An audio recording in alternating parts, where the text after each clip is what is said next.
కదిలే నది నీవైతే కడలి ఒడిని నేనవుతా.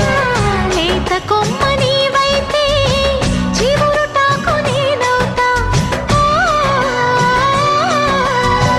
కొంటె అలవు నీవైతే కంటి పాప నేనవుతా. వాన జల్లు నీవైతే పూల ఋతువు నేనవుతా.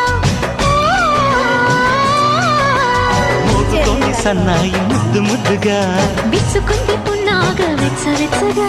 పరవశమో పరవరమో మరు జన్మకు స్వాగతము.